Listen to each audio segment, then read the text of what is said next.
Alors, normalement, on va avoir en ligne Nathalie Chupin. Bonjour Nathalie, vous me voyez? Je vous vois. Très bien. Bonjour. Bonjour à Bonjour. tous. Je suis très heureux de vous recevoir. Je rappelle que vous êtes directrice nationale des ventes d'Esker. Il y a vraiment un intérêt, on parle aujourd'hui de délai de paiement, et c'est vrai que les leviers de la digitalisation sont des leviers très importants. Alors, pourquoi pour vous, la gestion du cash constitue un des leviers clés de l'optimisation de la performance des entreprises? Alors, bonjour à tous. Déjà, ravi d'être parmi vous. On va peut-être démarrer avec un petit rappel du contexte. On sait Bien tous sûr. que la crise sanitaire de 2020, elle a eu un effet direct sur la trésorerie des entreprises, malgré toutes les aides de l'État pour essayer de maîtriser, au maximum le cash des entreprises. Il y a un bon nombre d'entreprises qui ont dû aller en médiation sur l'année 2020. Selon un baromètre d'Atradus sur novembre 2020, on sait qu'il y a 47% des entreprises qui ont subi des délais de règlement plus longs que prévu et 44% des entreprises qui ont eu des difficultés financières. Ce qu'il faut aussi savoir, c'est qu'au sein de l'économie française, par jour, c'est 1 million d'euros dans le business. Donc, on parle de sommes relativement conséquentes.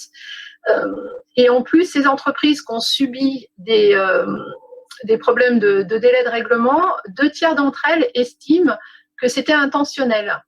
Donc, c'est où ça commence à devenir un petit peu plus compliqué. C'est-à-dire, on sait tous qu'une entreprise peut avoir des difficultés à régler ses factures. Mais là, 2/3 d'entre elles estiment que c'est intentionnel. Et on sait aussi que ces retards de règlement ont des causes multiples. Alors, évidemment, des défaillances d'entreprise quand on est vraiment à l'étape ultime, mais aussi l'incapacité de pouvoir financer des projets, l'augmentation, bien entendu, du DSO, des mauvaises relations entre les clients et les fournisseurs.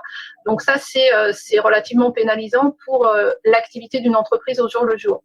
Et fort de ces expériences, les entreprises ont défini 3 leviers sur 2021 qui sont, bien entendu, s'assurer de maintenir un flux de trésorerie suffisant, recouvrer les factures, mais surtout, et ça va nous permettre de continuer sur le sujet, c'est de maîtriser ses coûts.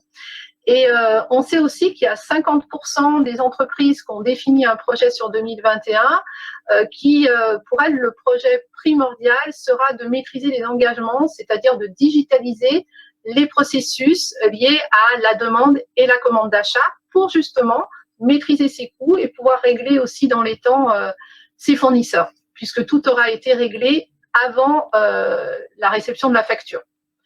Donc voilà globalement, je dirais, un état des lieux à aujourd'hui et le pourquoi la maîtrise de son cash est primordiale au sein d'une entreprise. Et pas seulement au sein de l'entreprise, mais au sein de tout son écosystème. On doit être aujourd'hui dans un écosystème vertueux où chaque entreprise maîtrise bien les conséquences d'un paiement en retard et aussi bien que du côté de ses fournisseurs qu'un de ses clients qui va la payer non pas dans les délais qui avaient été négociés lors du contrat. Je crois que vous avez un observatoire à travers l'analyse des flux de vos clients, je crois, aussi. Oui, bien sûr, bien sûr. Donc, oui. On analyse en effet les flux de nos clients pour justement voir quel est le volume de business qui est traité sur la plateforme. Et en effet, on analyse tout ça régulièrement. Très bien. Alors, l'autre question, comme on est quand même aujourd'hui pour parler de délai de paiement, quels sont les bénéfices de la digitalisation des processus financiers liés au délai de paiement? Alors, globalement, il y a plusieurs bénéfices. Le premier bénéfice, bien entendu, on reçoit une facture fournisseur. Du moment où on va avoir un circuit de validation qui va être simplifié, homogénéisé, forcément, on va pouvoir régler dans les délais son fournisseur. De la même façon, au niveau facture client, une facture client, si elle est diffusée dans le bon format attendu par le client, on a quand même plus de chances aussi qu'elle soit réglée dans les délais. Idem, des outils de digitalisation permettent de communiquer entre les services du moment où il y a un litige ou une information à communiquer à un client ou fournisseur. Et le fait d'avoir digitalisé ces processus, ça va faciliter tout ça. Mais si on rentre un petit peu plus dans le détail vraiment des bénéfices, alors le premier bénéfice, c'est en effet l'augmentation de la productivité.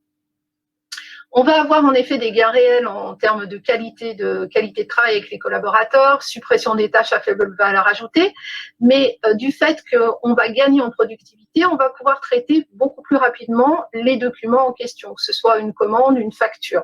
Donc automatiquement, on va pouvoir être en adéquation avec les engagements qu'on a pu prendre vis-à-vis de ses clients et vis-à-vis de ses fournisseurs. De la même façon, en termes de bénéfices, c'est la traçabilité complète des flux. C'est important, quand je cherche une information, j'ai un client ou un fournisseur au téléphone, d'être en capacité de lui répondre rapidement et de ne pas avoir à lui dire « je dois aller chercher votre dossier papier dans tel casier, je reviens vers vous, monsieur ».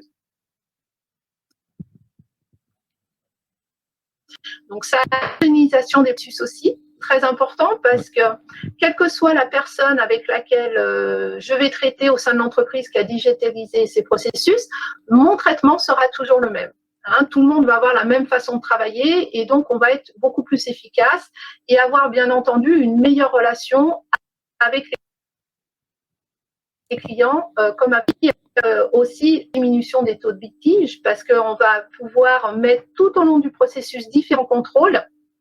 Et qui dit diminution des taux de litige, on se met aussi dans une condition maximum pour éviter les retards de règlement. Rapidement, chez Esker, on est aussi bien positionné sur le cycle Procure to Pay que sur le cycle Order to Cash. Et nous, dans notre philosophie, c'est de se dire, je commence une relation commerciale avec un client. Déjà, avant de commencer à faire du business avec lui, je vais m'assurer de sa santé financière. Et là, je vais pouvoir mettre dans la boucle aussi bien le service commercial que l'administration des ventes, que le service juridique chez moi. Donc déjà, là, je prends toutes ces infos et je sais que je vais pouvoir contractualiser et avoir des échanges business avec cette entreprise dans des conditions que je maîtrise. Ensuite, je reçois une commande, par exemple, de mon client. Du moment où le process est digitalisé, cette commande, quelle que soit la personne qui va la traiter, elle va être traitée de la même façon, puisqu'on a un outil qui a été mis en place. En plus, comme on a pu globaliser beaucoup d'informations, on capitalise sur de la data, et cette data, elle va nous permettre de prendre des bonnes décisions dans de bonnes conditions. On va pouvoir aussi être à l'affût d'une erreur éventuelle sur une commande. J'ai un client qui me commande habituellement 10, aujourd'hui il m'en commande 50. Est-ce bien normal ? Et il est peut-être préférable que la personne qui a l'administration des ventes lui passe un coup de fil. Donc, je vais pouvoir traiter cette commande dans les temps, de façon qualitative. Et ensuite, je pourrai émettre ma facture telle qu'elle a été demandée aussi par mon client. C'est-à-dire, c'est une facture à l'international, je veux plusieurs exemplaires de la facture, je dois la déposer sur un portail. Et ensuite, donc, je vais recouvrer. Nous, on estime que du moment où on a bien checké les qualités du client, la façon dont on a contractualisé, qu'on a les outils de digitalisation à disposition de tout le monde, qu'on a traité la commande de façon qualitative, dans les délais et en tenant compte des attentes du client, qu'on a envoyé la facture rapidement et qu'elle était conforme aux exigences de nos clients, on évite quand même déjà beaucoup d'aléas sur des problèmes de délai de règlement. De la même façon sur la facture fournisseur, mais bon, je ne vais pas vous refaire tout le chapitre sur la facture fournisseur, mais c'est exactement le même principe sur la facture fournisseur. Je la reçois, je la traite dans les temps de façon qualitative, je peux échanger avec mon fournisseur, si j'ai une question à lui poser, toute l'information est centralisée au même endroit. Logiquement, je suis aussi en capacité de pouvoir le payer dans les temps. Donc voilà globalement les bénéfices principaux. Il y en a beaucoup d'autres, mais qui sont pour moi vraiment liés au processus de règlement et de la qualité des relations qu'on peut avoir avec ses clients et avec ses fournisseurs. Oui, on voit bien que ça participe à l'homogénéité des processus, à l'application des processus et d'accélérer effectivement également les acceptations pour aller vers un délai de paiement plus court. L'autre question, c'est le plus intéressant, c'est de parler d'expérience client. Et donc, est-ce que vous avez un ou deux exemples clients à nous donner? Alors, le premier, par exemple, c'est Manutan, qui est une société leader dans la distribution d'équipements, plutôt dans l'environnement B2B. Manutan nous a consulté il y a 3 ans de ça à peu près, pour un projet de dématérialisation des factures fournisseurs. Manutan, à l'époque, avait 200 000 factures fournisseurs par an à traiter et ils envisageaient de passer à 600 000 factures fournisseurs parce qu'ils envisagent de multiplier par 3 les références sur leur site de e-commerce. Donc, mathématiquement, il y allait avoir plus de factures à traiter. Le challenge demandé par Manutan, c'est je veux passer 200 000 factures à 600 000 à isopérimètre. Je ne veux pas embaucher d'autres personnes. Qu'est-ce qu'on fait? Donc, en effet, on a mis en place la solution de dématérialisation des factures fournisseurs. Tout ça a été couplé à une grosse communication auprès de leurs fournisseurs pour que ceux-ci envoient des factures au format PDF. Et aujourd'hui, le constat, c'est un comptable est en capacité de traiter à peu près 32 000 factures par an. Aujourd'hui, le comptable il est en capacité de traiter 57 000 factures par an. Donc, gain de productivité. Alors, évidemment, du fait qu'on est passé beaucoup de factures papier au format PDF, on a inversé la tendance. On avait 80% de factures papier, on est passé à 80% de factures au format PDF. Ça a permis aussi de traiter des factures en mode ce qu'on appelle touchless. C'est-à-dire, ma facture, elle arrive, elle est conforme à ma réception, rattachée à un bon de commande. Elle passe directement en comptabilité sans aucun contrôle particulier de la part de la comptabilité puisqu'elle est conforme à mes engagements, à ma réception et à ma facture. Donc, gain de productivité, mais surtout, Manutan a pu, dans ce cas, payer ses fournisseurs dans les temps et surtout un peu avant et négocier des escomptes. Alors, donc ça, c'est vraiment l'exemple… Pour respecter, excusez-moi, pour respecter l'horaire, le deuxième exemple client, en 2 secondes, c'était la problématique était laquelle? Alors, la problématique, c'était sur la diffusion des factures, un process très, très manuel. Et donc, du coup, beaucoup de pertes de temps au niveau des services administration des ventes. Donc, on a mis en place diffusion des factures clients, paiement en ligne et solution de recouvrement. Et avec l'implémentation de cette solution, on a gagné, ils ont diminué les retards de paiement de 15%. Ils sont passés à 83% de leurs factures au format électronique. Et bien entendu, ils ont pu se concentrer sur des tâches bien plus fortes qui se chargeaient d'envoyer des factures au format papier. Merci en tout cas de ces 2 exemples. En 2 secondes, le mot de la fin, parce qu'il y avait vraiment des messages importants à passer.